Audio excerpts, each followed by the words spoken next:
Você está ouvindo a Web Rádio CT. A partir de agora você vai ouvir pela Web Rádio CT o programa Clique Jornal. Dinâmico e inteligente. Clique Jornal.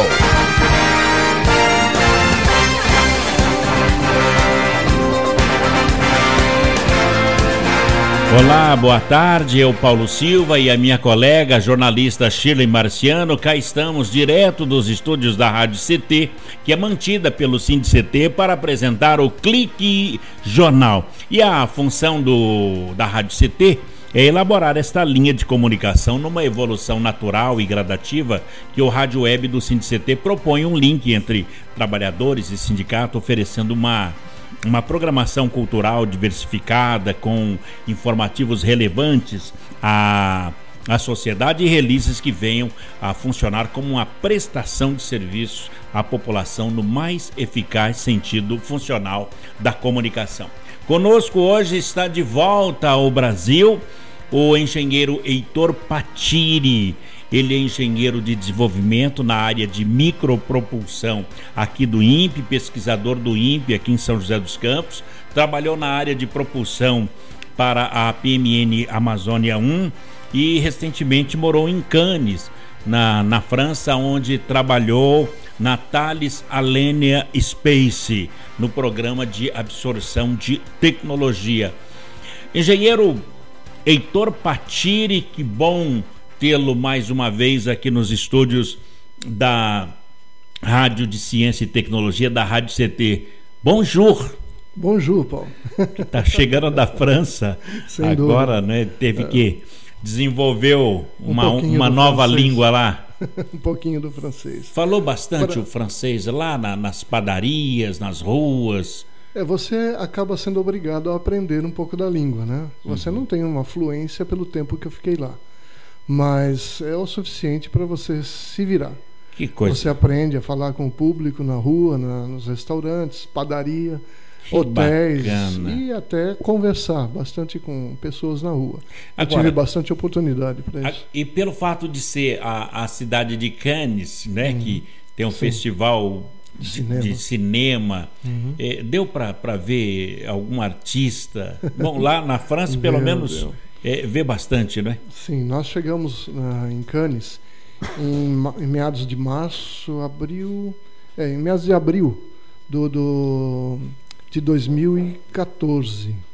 Né? Nós ficamos até basicamente final de março de 2015 lá. E o festival começava logo em seguida, ao tempo que nós chegamos. Bacana. Então, quando chegamos lá, estava sendo todo montado o aparato do festival e vivemos aquele período do festival ali em loco. É uma festa, é um carnaval?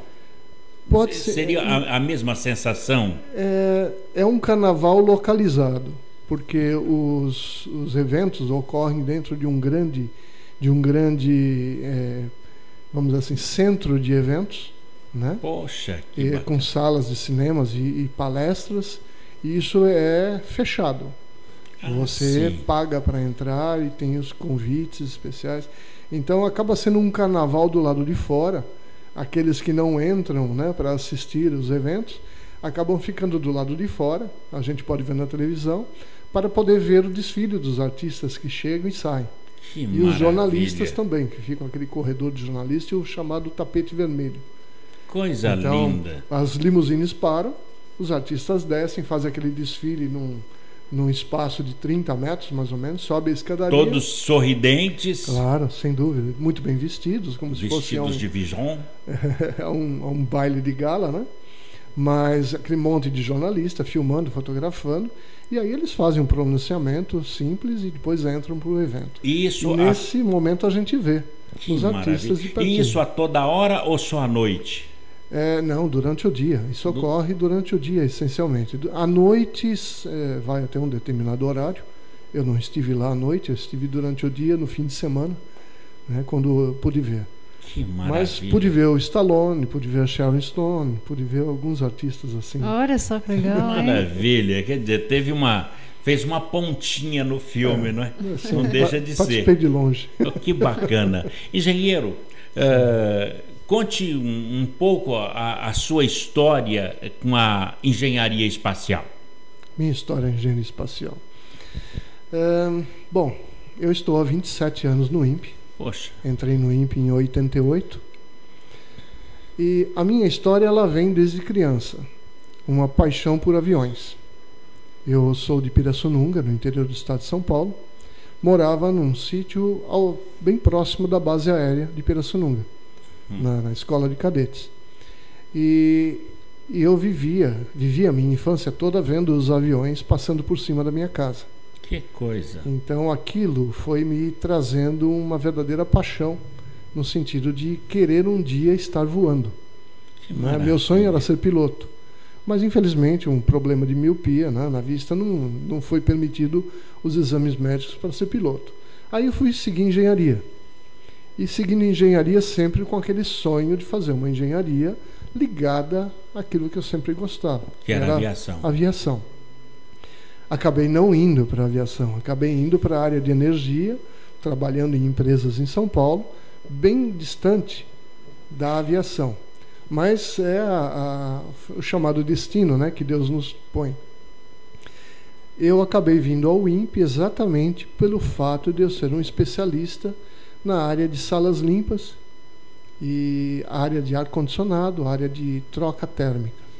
A questão das salas limpas, existe uma técnica que não pode ter nenhuma partícula de nada que pode influir no equipamento, engenheiro? Sim, né? Não é necessariamente nenhuma. Você existe, na realidade, é um controle de partículas. Você tem partículas, mas você controla a quantidade e o tamanho dessas partículas. Porque essas partículas podem, em determinados equipamentos, provocar curto-circuito, interferências ou impurezas no processo que podem interferir na qualidade do material. Então você trabalha no ambiente, no ar filtrado, né? Na temperatura e na umidade desses ambientes controlados para você gerar um processo com a melhor qualidade possível com o seu fim. Pode ser farmacêutico, pode ser óptico, pode ser salas de cirurgias, UTIs e na área espacial também. E na área espacial, a limpeza da sala ela é essencial Sim. para o resultado do produto. Sim, porque você precisa ter, como eu já disse, né, a impureza interfere em várias situações. Na parte eletrônica, na parte da qualidade do material em si, na parte óptica. E você precisa ter esse controle. Então, para os leigos aí, né, Paulinho? Tipo eu, você e toda a maioria, né? E todo não mundo é tá aquele ouvindo. Desinfetante que você passa no chão, não, que deixa a sala limpa, Já ia né? perguntar esse cheirosinho aí, onde encontra? Não é nada disso. Não é Isso nada daí é disso. basicamente um germicida. Você tira os germes, mas você não elimina a partícula do ar. Incrível. Entendeu? O ar Por exemplo, um HD de um computador, você tem o cabeçote de leitura e o disco.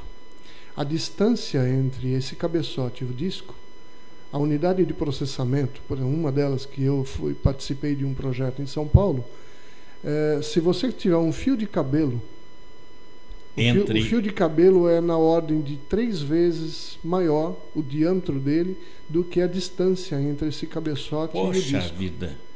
Então, assim, seria um tronco de árvore perto de um aspirador, vamos dizer assim, alguma coisa bem grotesca. Então, e partículas são assim. Partículas depositam, se você tem um processo que, como a cabeça de leitura de um HD, se tiver uma partícula expressiva, ela pode riscar. Ao passar na cabeçote, ele pode riscar e danificar a informação gravada. Quer dizer, e vai interferir em todo o resultado.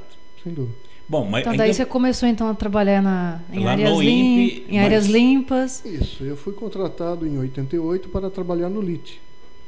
Eu era engenheiro de manutenção responsável por toda a parte mecânica e ar-condicionado do LIT. Poxa, então, e o que é o LIT? Laboratório de Integração e Testes. É onde você tem as salas limpas que fazem a integração do satélite. O engenheiro, então, ele era o suprassumo do suprassumo. Não era. Não chegava a ser isso? Eu era engenheiro de manutenção mecânica do prédio. para poder funcionar. Sim, eu cuidava de todo o sistema de ar-condicionado, toda a parte mecânica, ponte rolante, os sistemas de testes, a manutenção da parte mecânica era minha responsabilidade, né? E a manutenção da qualidade do ar para que os processos pudessem ser feitos dentro desse nível de limpeza, né, que eu estou te falando. Então eu era o responsável por essa área. Trabalhei alguns anos aí. Em 1988? De 88 a 90. A 91 eu fiquei nessa área. Depois eu migrei para a área científica. Fui trabalhar na área de plasma. E na área de plasma foi quando então eu comecei o meu mestrado. Trabalhei na parte do gírotron, que é um canhão de micro-ondas de alta potência. Trabalhei na geração de elétrons de um catodo quente. Esse catodo era aquecido a 1000 graus e foi minha tese de mestrado nessa área. Depois trabalhei junto ao tokamak também, fazendo todo um projeto de aquecimento e resfriamento da câmara de vácuo do tokamak, onde fiquei por período de 9 anos aproximadamente nessa área. O tokamak é o quê? Tokamak é um reator de plasma com a finalidade de obter a fusão nuclear. No tokamak do INPE nós não tínhamos a fusão nuclear, mas ele era um experimento de alto vácuo, onde você gerava um plasma através de gases, né, ionizados, e esse plasma nós tirávamos através de vários tipos de diagnósticos informações que nos alimentavam nas pesquisas de plasma, visando, junto com vários laboratórios ao redor do mundo, né, visando a busca da fusão nuclear, que é uma das fontes de geração de energia limpa que vários cientistas e institutos no mundo inteiro busca para a geração barata, rápida e limpa no lugar, substituindo as usinas de fissão nuclear, que são as usinas de Angra 1, Angra 2, que geram um lixo atômico. Agora, engenheiro, voltando para o menino lá em Pirassununga, quando queria ser piloto de avião, piloto de testes, para chegar a tão grandiosidade na ciência brasileira, o caminho a ser percorrido foi um caminho de muito estudo. Como foi essa alavanca para até chegar até no INPE? Estudo diariamente, constante, todos os dias. Estudava direto? Sim, sem dúvida. Até hoje eu não paro de estudar. Você tem que se adaptar ao avanço da tecnologia. Então você é obrigado a estar estudando continuamente para se atualizar. Entendeu? E na área de pesquisas, como nós trabalhamos, nós estamos sempre tateando no escuro, em alguma coisa que você nunca fez. Então você é obrigado a estudar, está sempre lendo papers, lendo publicações, acompanhando o avanço da tecnologia a nível do mundo, para que isso possa te orientar na condução do seu desenvolvimento. Então você não pode parar de estudar, senão você perde o bonde da história. Agora, é um brasileiro diferente, é um ser humano diferente, porque o engenheiro Heitor Partilli está com a missão cumprida. Cumprindo. Ainda cumprindo, mas e sente a necessidade de todos os dias ainda ser um aluno, ainda estar aprendendo. Sim. Sem dúvida. Que interessante. Diariamente você tem que estar buscando os novos avanços, porque você sozinho não faz a ciência. A ciência é feita num conjunto de informações espalhado no mundo inteiro por vários cientistas, né? Então cada um descobre um pedacinho do quebra-cabeça. E aí você vai vendo que cada um descobriu, vai analisando aquelas experiências, aqueles resultados, e você vai juntando para que possa contribuir ou não com a sua linha de pesquisa. Na sua concepção, quando hoje a gente fala que a TV digital já está aí, né? A TV digital já chegou, inclusive tem uma brincadeira que no Nordeste brasileiro, quando falaram, olha, vai acabar com o chuvisco. Aí fala, poxa vida, e agora, né? Como é que vai ser? O cientista, ele imagina, por exemplo, o fim da TV analógica, o fim daqueles computadores do DOS. Existe uma imaginação? Sem dúvida. Eu acho que o cientista, você trabalha no sonho. Inicialmente num sonho. Você imagina uma determinada tecnologia e aí você começa, claro, baseado sempre em experimentos físicos, em experiências anteriores. Você vê uma certa direção da tecnologia e aí você começa até determinado ponto a sonhar. Puxa, eu poderia tentar fazer isso. E aí você... Os Jetsons. Exato. E aí você começa a percorrer um caminho para tentar viabilizar aquilo que você gostaria de fazer. Então a gente fala desse sonho já depois dos nossos institucionais com o engenheiro Heitor Patiri. E o sonho qual é o sonho de hoje para o futuro de amanhã? Um instante só, o Clique Jornal volta já com o engenheiro Heitor Patiri. Ele é engenheiro de desenvolvimento na área de micropropulsão e pesquisador do INPE aqui em São José dos Campos. Um instante só, o Clique Jornal volta já.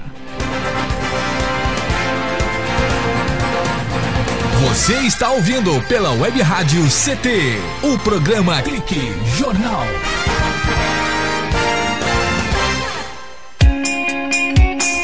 Você está ouvindo a Web Rádio CT, Web Rádio CT. Você que está aí no trânsito, pare e pense. Quem deve mudar para melhorar o trânsito? A pessoa que está à sua frente? A pessoa do veículo de trás? Ou a pessoa do veículo ao lado? Se você pensou em algumas das respostas anteriores, talvez tenha se esquecido de alguém que pode fazer toda a diferença no trânsito. Você mesmo.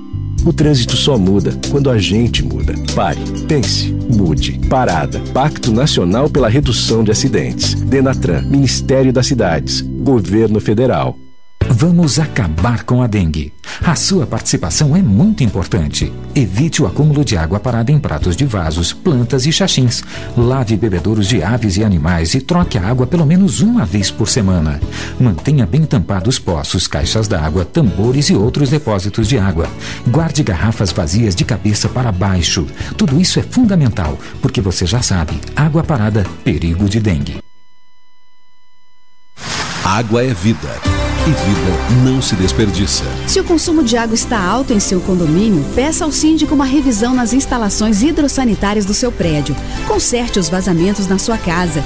Busque instalar equipamentos de baixo consumo. Converse com seus vizinhos sobre a importância de economizar água. Em condomínios, somente despesas com pessoal são maiores que os gastos com água. Entre nessa corrente, participe. Uma campanha da Câmara dos Deputados e Agência Nacional de Águas.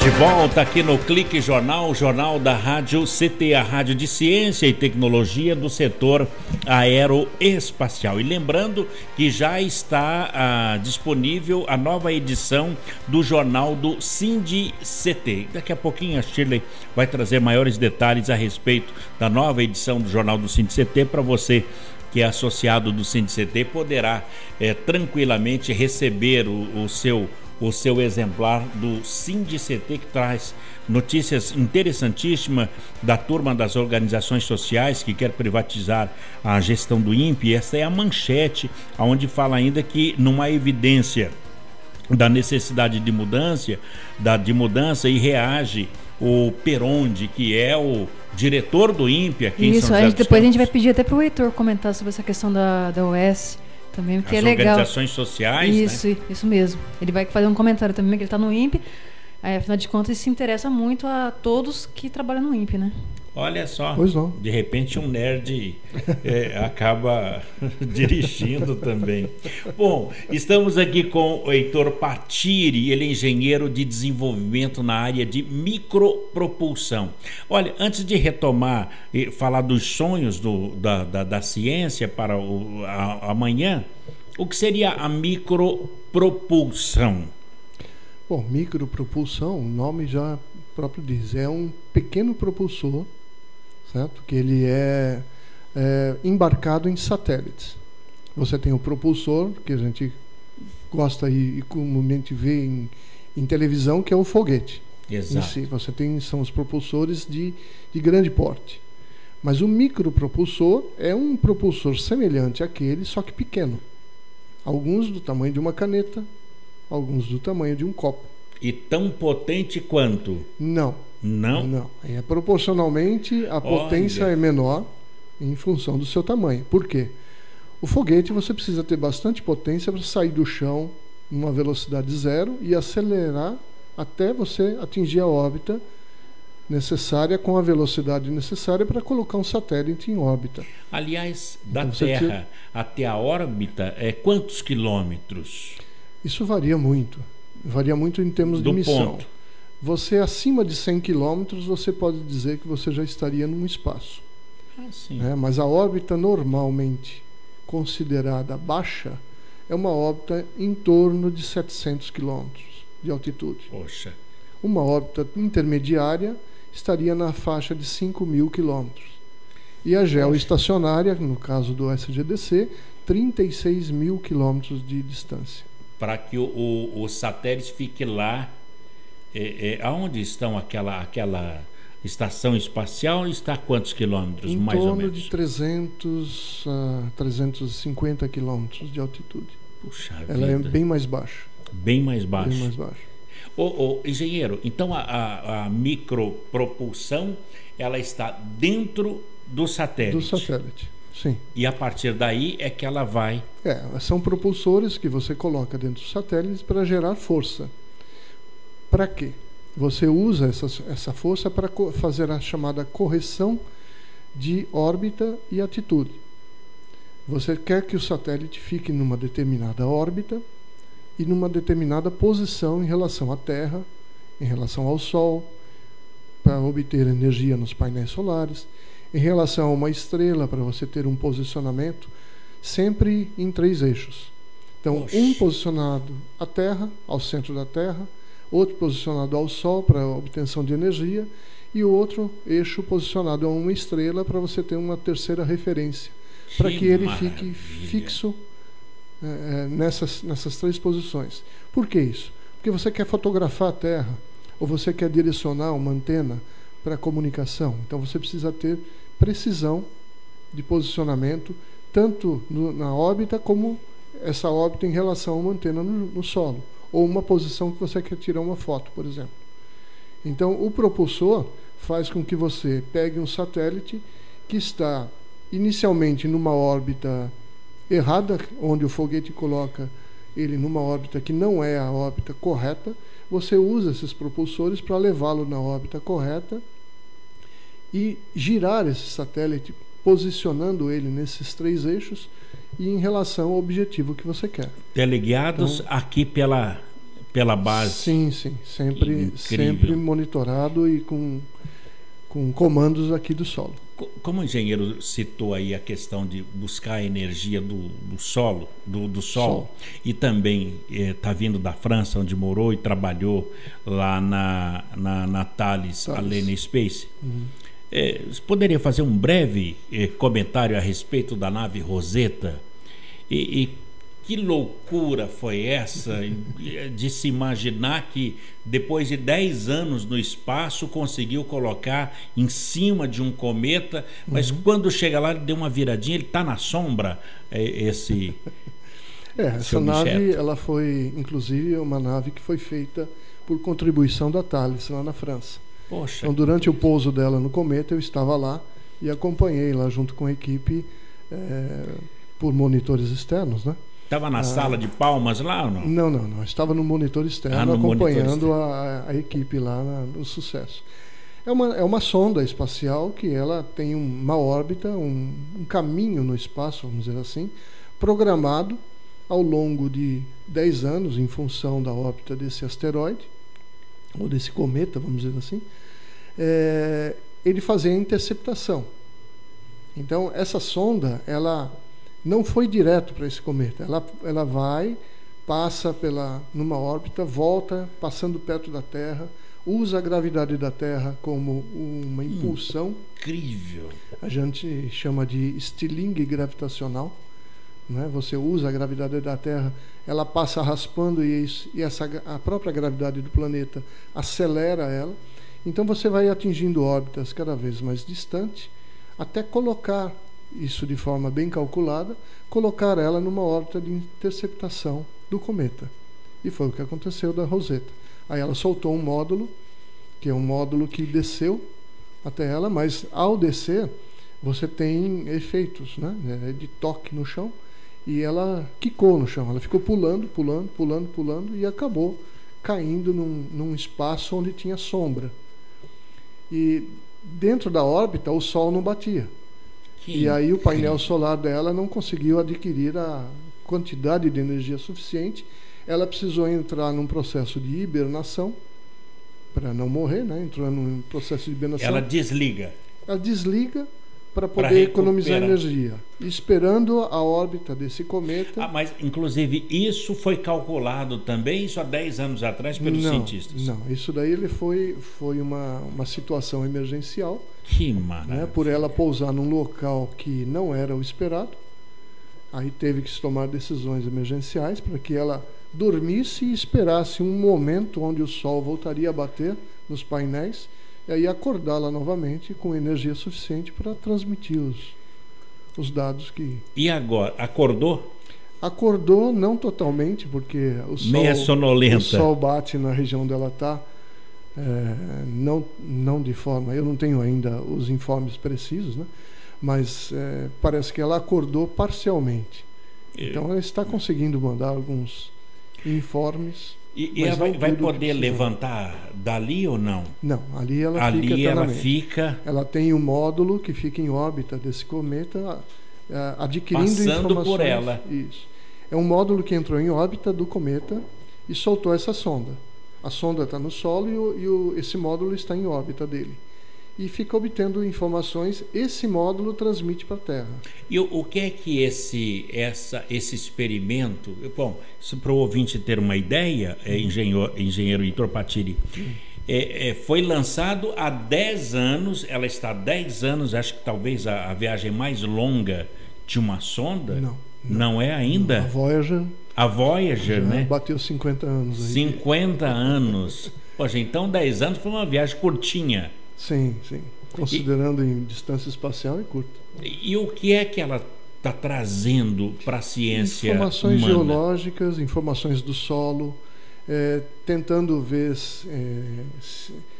primeiro, os minerais que compõem um cometa, né? Tipo de minérios, tem minério de ferro, água, ou de repente até alguma forma de vida, alguma bactéria, alguma coisa assim. Então ela foi com vários experimentos para fazer um rastreamento no solo e no subsolo do planeta com uma pequena profundidade, né? Tem equipamentos que perfuram, tentando obter informações minerais e de repente orgânicas. Heitor, você sabe me dizer se tem algum tipo de material fora da Terra que é diferente do que tem aqui? Algum tipo de minério ou algum material qualquer? Dentro do meu conhecimento até agora, não. Todos os materiais que foram descobertos na Lua, em Marte e agora nessa sonda, até no Sol, são minerais, são componentes semelhantes ao que nós temos na Terra, só que em outras condições, né? Alguns gasosos, outros em forma líquida. Dependendo da temperatura do local também, exato. Mas são semelhantes ao que tem na Terra. Então tá. Engenheiro, ela está lá e está trazendo... Como é o nome da sonda? Rosetta. Uhum. Ela é... E o módulo de solo é o Philae. Philae. Bom, e é sobre esse sonho. É assim que sonha o cientista, esse imaginar, vive de um sonho. Exato. O homem chegou na Lua por um sonho. Começou lá atrás com um conto de história num filme, Júlio Verne, né? Imaginando um homem viajando à Lua, num filme, feito de papelão, feito isso. Até hoje minha mãe não acredita que o homem pisou na Lua. Nunca morreu. Tem pessoas que não acreditam. Minha mãe não acredita. Tem gente ela que não acredita. Não, ela não esse acredita. sonho... Até porque São Jorge chegou primeiro, né? Esse sonho fez os cientistas buscarem tecnologias que proporcionassem essa viagem. Incrível, fantástico. Chegamos ao que chegamos até hoje. No próximo bloco eu gostaria que o engenheiro Heitor Patiri possa trazer, além desses sonhos, o que é que essas viagens espaciais, o que é que esses experimentos estão trazendo de real para o dia a dia, para o dia de hoje, desde a internet, a luz de LED, tem uma outra luz econômica também, que tudo dependeu das viagens chamadas interplanetárias, é isso? Ou no espaço? Viagens espaciais. Um instante só, o Clique Jornal volta já com o engenheiro de desenvolvimento na área de micropropulsão. Ele é pesquisador do INPE e trabalhou também na área de propulsão para a PMM Amazônia 1 e recentemente morou em Cannes, né? Cannes, na França, aonde trabalhou na Thales Alenia Space, no programa de absorção de tecnologia. Um instante só, o engenheiro Heitor Patiri volta já aqui no Clique Jornal. Você está ouvindo pela Web Rádio CT, o programa Clique Jornal.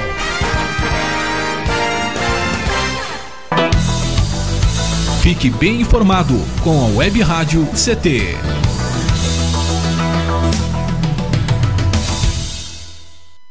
Água é vida. E vida não se desperdiça. Você sabia que a maior parte do gasto de água residencial acontece no banheiro? O vaso sanitário e o chuveiro costumam consumir juntos mais da metade de toda a água gasta em uma residência. Por isso, fique atento. Ao construir ou reformar, dê preferência a equipamentos de baixo consumo. O retorno desse investimento virá em poucos meses na sua conta de água. Entre nessa corrente. Uma campanha da Câmara dos Deputados e Agência Nacional de Águas. Energia elétrica. Fique ligado. Somente pessoas com conhecimento técnico devem executar trabalhos em instalações elétricas. E atenção, quando houver tempestade com descargas atmosféricas, os raios, desligue os aparelhos das tomadas e evite atender ao telefone. Com eletricidade não se brinca. Uma campanha da Abracopel e Câmara dos Deputados. Pedofilia não é brincadeira, é crime. Pelos sites de bate-papo ou e-mails podem chegar mensagens e apelos para que crianças e adolescentes participem de jogos online, assim como convites marcando encontros secretos. Essas mensagens podem esconder intenções de abuso e exploração sexual infanto-juvenil. Fique atento. Internet segura é mais que um jogo, é a sua vida. Uma campanha da Polícia Federal e Câmara dos Deputados. Chegou em São José dos Campos o bilhete único. Com ele você vai poder pagar até 4 ônibus durante 2 horas em qualquer sentido, pagando uma única passagem, até mesmo indo e voltando dentro de uma mesma região. Isso vai mudar o jeito de andar de ônibus na cidade, dando mais liberdade para você e economia para o seu bolso. Tudo isso com mais qualidade. E, se você já tem o cartão eletrônico, não será preciso trocar. Prefeitura de São José dos Campos, trabalho que toca a cidade. Você está ouvindo a Web Rádio CT.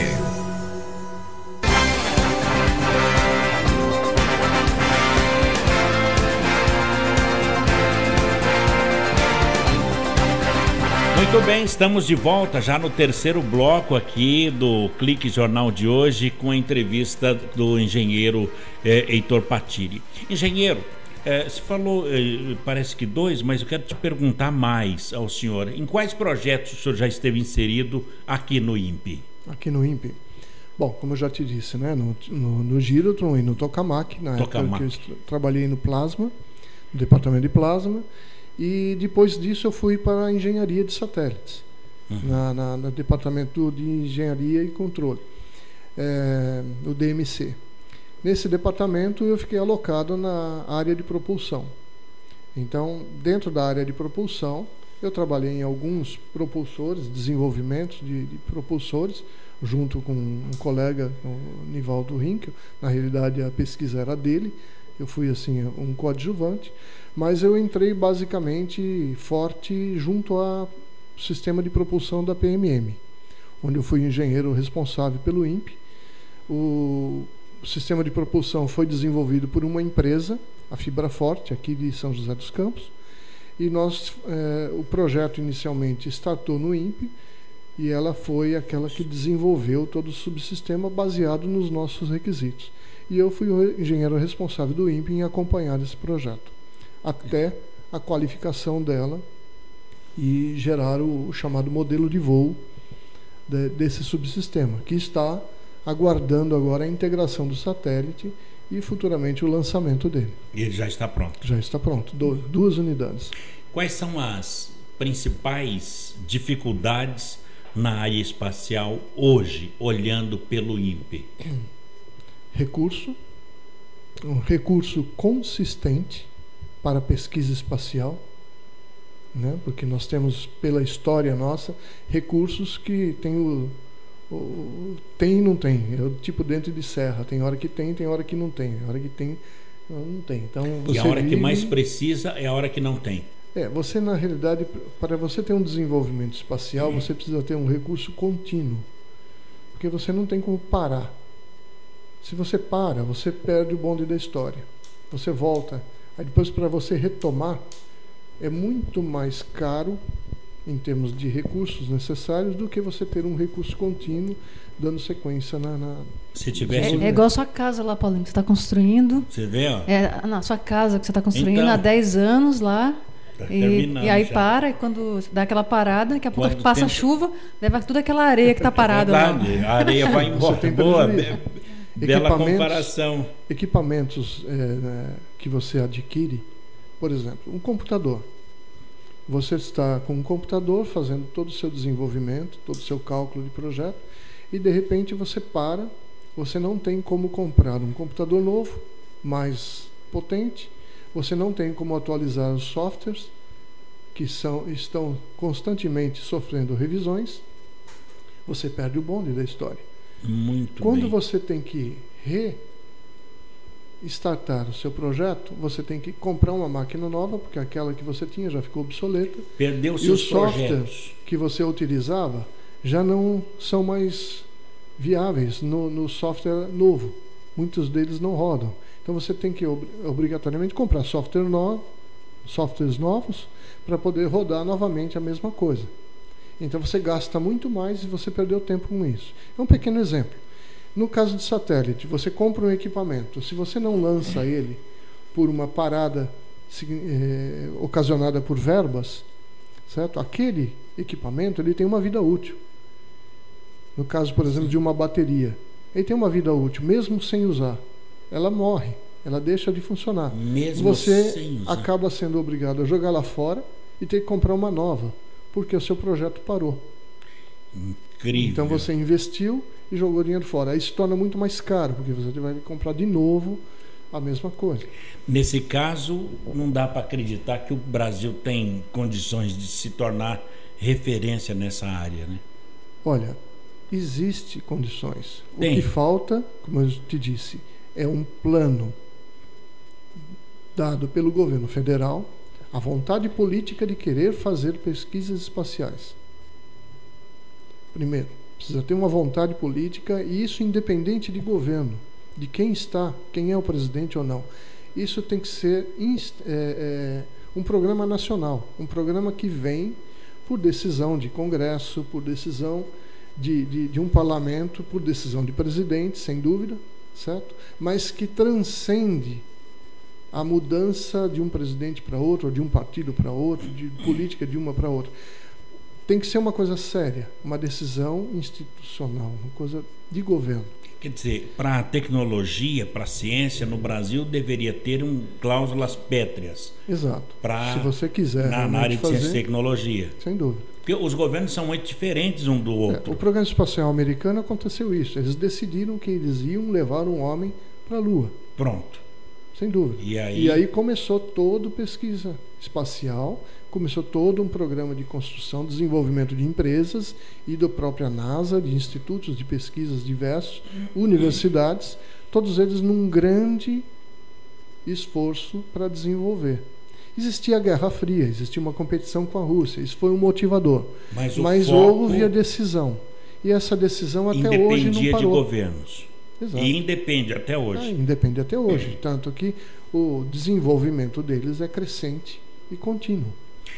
Engenheiro, eu lendo sempre aqui o Jornal do SINDICT, nas matérias da Shirley, da Paula, as matérias do Gino, eu ouço sempre falar do SGDC, do Cibers, do PMN, AMZ, o CubeSat, tudo isso. Em linhas gerais, que projetos são esses? Poderia falar sobre esses projetos que tanto a gente vê essas siglas nos jornais? Ok, o Cibers, vamos começar pelo Cibers.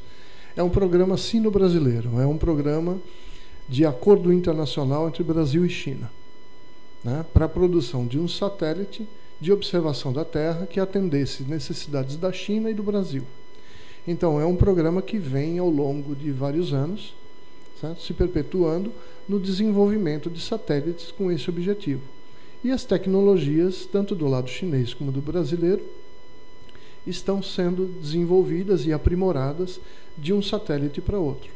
E hoje nós estamos num novo satélite, que é o Cibers 4A, já em início de, vamos dizer assim, produção, né, de projeto e produção, tanto do lado chinês como do lado brasileiro. É uma nova cooperação. Então, o Cibers é um satélite de cooperação internacional, de um programa de cooperação internacional Brasil-China. Que independe da economia dos países, continua.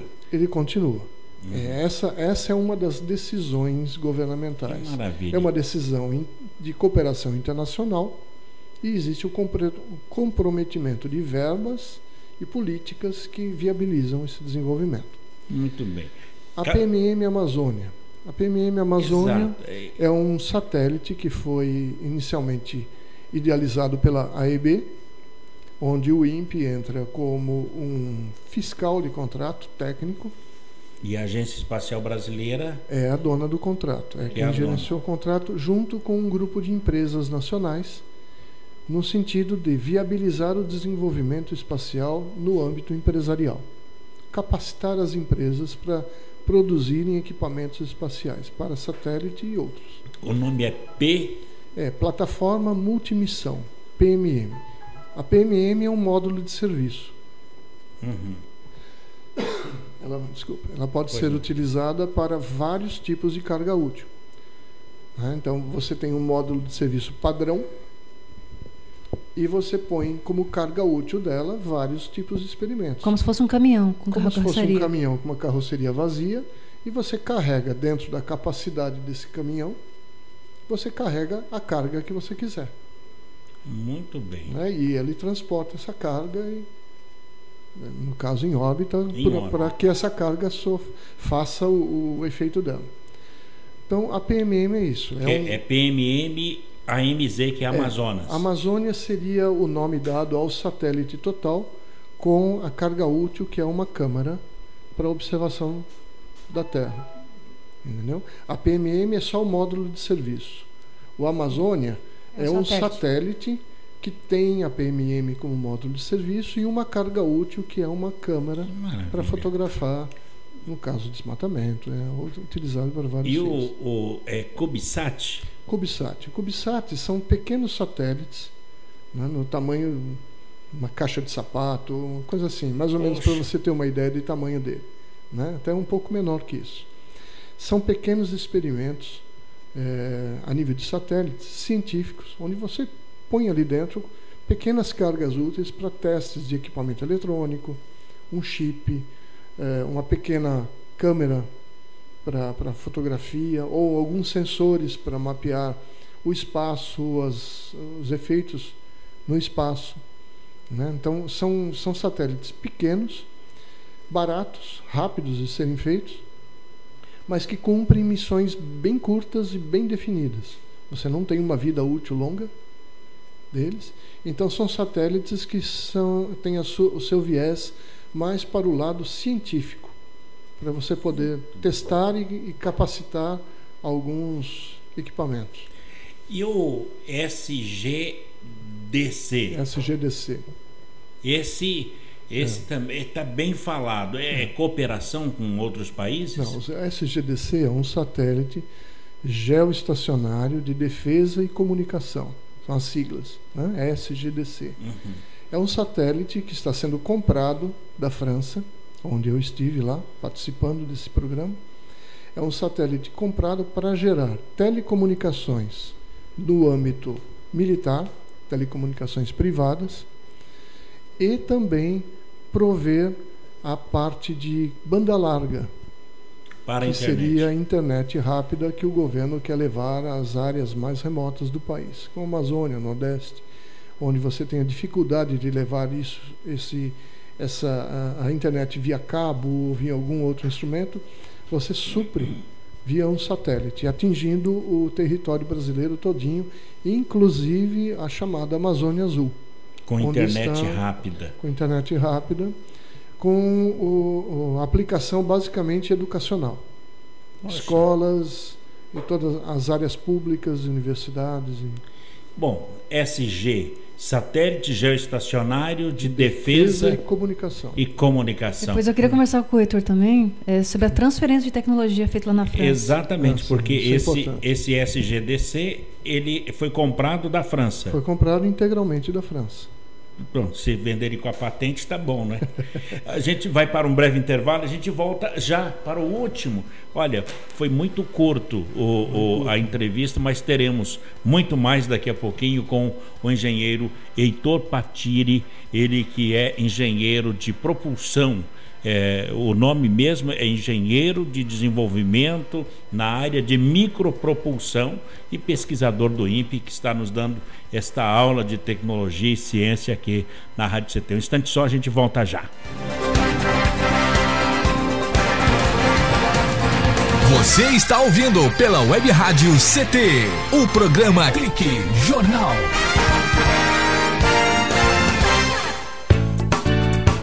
Toda gestante tem o direito de fazer o pré-natal e de ter um parto de qualidade. No pré-natal, é possível descobrir e tratar algumas doenças que prejudicam a mãe e o bebê. Gestante, cuide bem da sua saúde e da saúde do seu filho. Faça o pré-natal. Procure o serviço de saúde mais próximo de sua casa. Pastoral da Criança, trazendo vida, paz e esperança. Você que é pai, mãe ou faz transporte escolar, que tal parar um pouco para pensar? Sabia que a principal causa de mortes de crianças entre 5 a 14 anos são os acidentes de trânsito? Precisamos parar com as mortes de nossas crianças no trânsito. Pare e pense. O respeito à vida depende de cada um de nós. Denatran, Ministério das Cidades, Governo Federal. Toda criança tem o direito à vida, à liberdade, à saúde, à assistência, à educação e à proteção. Infelizmente, muitas crianças e adolescentes ainda trabalham em lavouras, carvoarias, olarias, pedreiras, lixões ou nas ruas. Lugar de criança é na escola e na família, para que possa se desenvolver com saúde e dignidade. Participe, diga não ao trabalho infantil. Conectada com o mundo. Conectada com o mundo. Web Rádio CT.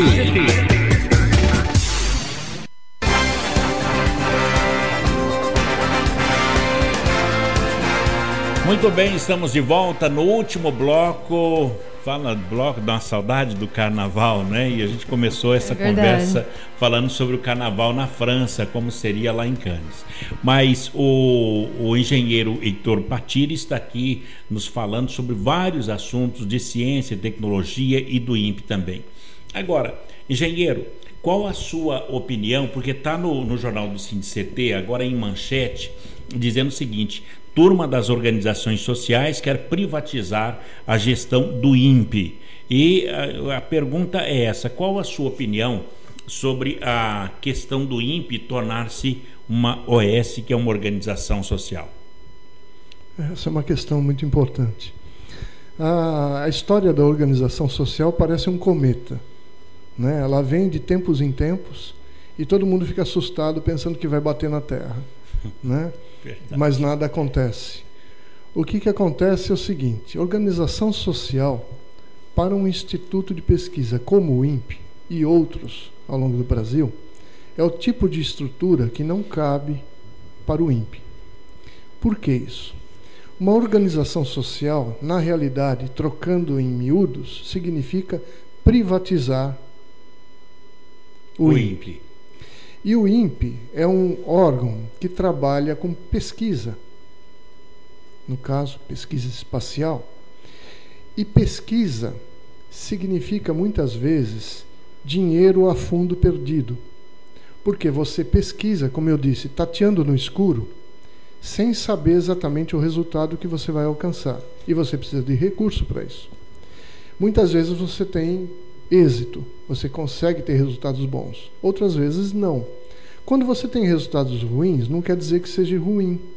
Significa dizer que você achou um caminho que não deve ser seguido.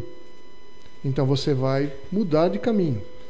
Mas você passa para a comunidade toda, inclusive para o teu instituto, de que você explorou aquele caminho, gastou recurso, mas descobriu que por ali não vai chegar a lugar nenhum. Então você vai optar e vai ensinar outros que façam um outro caminho. Então também significa ter resultados. Uma indústria privada, ela depende de lucro. E resultados. E resultados. Você nunca vai jogar dinheiro a fundo perdido para não ter resultados. Eles não assumem o risco, né? Sim, e o risco. Porque você, ao tatear no escuro, você está assumindo riscos de dar certo ou não. Se der certo, beleza, mas se não der certo, para nós cientistas, como eu disse, é um resultado. Mas não gera um lucro, não gera um produto. Gera uma informação de um caminho que não deve ser seguido. Se você transformar o INPE numa OS, inicialmente o governo dá o dinheiro para que você comece a andar como uma indústria privada subsidiado.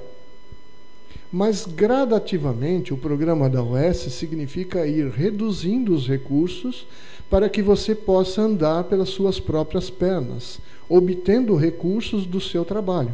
Ou seja, vender. Você vai vender o seu serviço para alguém que vai te contratar para você desenvolver alguma coisa que é útil para ele. Poxa. Entendeu? Então, o INPE, assim como outros órgãos de pesquisa espacial ao redor do mundo, não são OS e não devem ser OS por causa dessa finalidade de pesquisa. Por exemplo, a engenharia e o LIT do INPE são dois itens que poderiam, em tese, gerar lucro pelo conhecimento e aplicação prática dos seus produtos. Então existe um grande interesse nessa transformação do INPE numa OS de absorver ou parte da engenharia, né? Não toda a engenharia, mas parte da engenharia que gera essa informação lucrativa, e o próprio LIT, que gera trabalhos de testes de integração para vários setores. Quer dizer, em outras palavras, seria pegar o INPE e colocar na iniciativa privada. Sim, mas não só isso. Em princípio, a visão que existe por trás disso, e a gente já sabe, né, por causa da política que envolve isso, seria dividir o INPE na fatia que é rentável, como eu já disse, e na fatia que não é rentável. A fatia que é rentável se transformaria numa OS e vai ser usada, sabe lá por quem. A gente tem noção, mas eu não vou dizer aqui. Claro. Certo? Porque existem interesses em usar a parte rentável do INPE. E a parte que não é rentável, porque se dedica à pesquisa deixa pura, com o governo. Aí se joga para uma universidade ou se transforma num INPE minúsculo, onde você vai viver com um pouco de verba, mas sem o prestígio que tem esse instituto de 54 anos de atividade espacial. É basicamente isso que querem fazer, destruir uma história de pesquisa espacial no país, certo? Puxando para um lado a parte rentável para ser utilizado por pessoas que têm interesse nisso, ou empresas que têm interesse nessa área, certo? E a outra parte que não tem interesse vai para a universidade ou continua um pequeno grupo de cientistas. E como defender o INPE hoje? De que maneira que a sociedade possa se inteirar desse assalto que poderá acontecer? Sim, o que acontece? A sociedade precisa ser alertada, né? Primeiro, para a importância que o INPE tem no Brasil na área de desenvolvimento e pesquisas espaciais. Todo o que o INPE já contribuiu, certo, para o Brasil nessa área. Por exemplo, previsão de tempo que você assiste todo dia no jornal. Muito fornecido pelo CPTEC. Isso não vem de graça. Tem um satélite lá em cima, né, que envia informações, e que foi processado aqui. Pelo INPE. Foi desenvolvido todo uma rede de programas que geram essas informações meteorológicas, que favorecem a todo mundo, até o fato de ir para a praia no fim de semana pegar sol ou não, assim como um agricultor que está dependendo de chuva, se depende de investimento para plantar ou não, quais sejam as aplicações de uma meteorologia. Quer dizer, a sociedade precisa saber da importância do INPE para o nosso dia a dia. Para o nosso dia a dia. A sociedade não conhece o que o INPE produz, as tecnologias que o INPE produz nas pesquisas lá dentro. Como eu disse para você, nós temos um tokamak, certo, que atualmente está praticamente desativado por falta de investimento, mas que gera pesquisas na área de fusão nuclear. Isso pode ser uma fonte de energia importantíssima para o futuro. O INPE gera tecnologias na parte óptica que contribuiu com uma empresa para gerar uma câmera que vai para o espaço e consegue tirar fotografias para monitoramento de desmatamento, tráfico de drogas, plantação de drogas ao longo do Brasil afora, que a gente contribui com a Polícia Federal com essas informações para que eles possam combater o tráfico de drogas, né? A gente contribui com o crescimento demográfico de várias prefeituras, usando imagens do satélite para fazer planejamento de crescimento populacional de suas cidades, de onde investir em condomínios, ou como crescer. A gente contribui com informações sobre água, sobre chuva, a previsão de água em reservatórios para esse problema da seca, né? Isso já foi avisado ao governo do estado há muito tempo atrás, que tinha um período de seca a chegar e não se tomou providências para controlar a água. O INPE gera essas informações que são passadas a governos e que não tomam, e a população em si. Agora, se o governo vai tomar providência ou não... Aí não é parte do INPE. Mas o INPE gera essas informações que são importantíssimas para o país. Agora, então, só te interromper um pouquinho, só para fazer uma pergunta. Você falou assim, de tempo em tempo volta essa questão da OS e tudo mais. Então, acho que já é uma terceira vez que eles tentam fazer alguma alteração. Agora, a segunda pergunta é a seguinte, dentro dessa mesmo. Por que, por exemplo, eles deixam acontecer no Instituto ficar paupérrimo, com problema até de contenção de gasto de energia elétrica, em compensação, onde eles fazem vir a OS, como o CNPEM lá em Campinas, que joga rios de dinheiro de investimento naqueles projetos lá, como está previsto em época de contingenciamento, 1 bilhão. Eu não digo que seja o interesse do governo da Dilma Rousseff, nem do Lula, mas existem focos dentro do governo que têm o interesse de minimizar o impacto do investimento do Estado em áreas de institutos e outros órgãos federais. Então, é o chamado Estado mínimo, onde você quer diminuir, certo, a responsabilidade do Estado em cima desses órgãos. Sim. E esse grupo, espalhado em várias... vem desde a época do governo FHC, que é um modelo de Do Bresser, né? Exato, um modelo de redução do Estado, certo? E redução significa a folha de pagamento dali, o dinheiro que ele tem que jogar naquele instituto para a sobrevivência dele, como eu disse para você, com o tempo, ele joga isso inicialmente para que ela possa ter um incentivo para continuar. Mas depois, com o tempo, esse dinheiro vai sendo reduzido. E a pessoa vai ter que andar, o instituto vai ter que andar pernas próprias. Né? Porque se tudo se transformar em OS, vai faltar dinheiro, já que eles colocam mais dinheiro quando se transforma em OS. Né? Se nos Estados Unidos acontecesse isso com a NASA, nós não teríamos nem o ônibus espacial, nem o homem na Lua. Porque aconteceria essa situação. Você não teria um desenvolvimento dentro de um órgão federal. Consequentemente, você não repassaria esse desenvolvimento para as indústrias, não criaria um parque de indústria aeroespacial. Consequentemente, você não teria programa espacial nenhum. Muito bem. Olha, faltou mais 2 ou 3 horas de conversa aqui para a gente chegar mais ou menos num ponto de mais reflexão. Mas olha, estamos encerrando esse bate-papo aqui e falou tanto da questão da água, do problema hídrico aqui do estado de São Paulo. O aquífero Guarani é o veio de água que nós temos. Sim. E o INPE...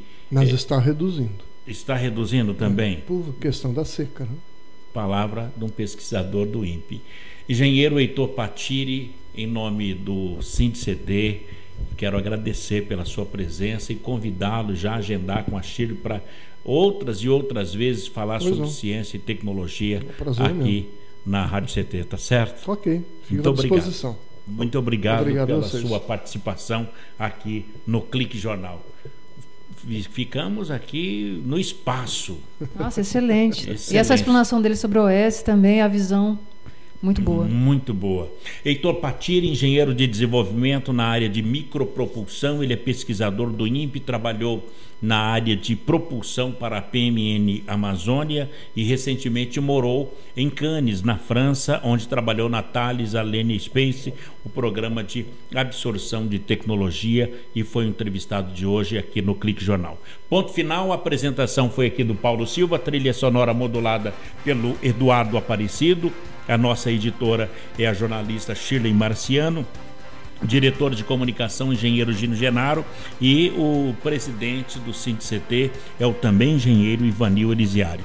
Grato a todos pelo clique, pela companhia, amizade e audiência, e até lá. Tchau.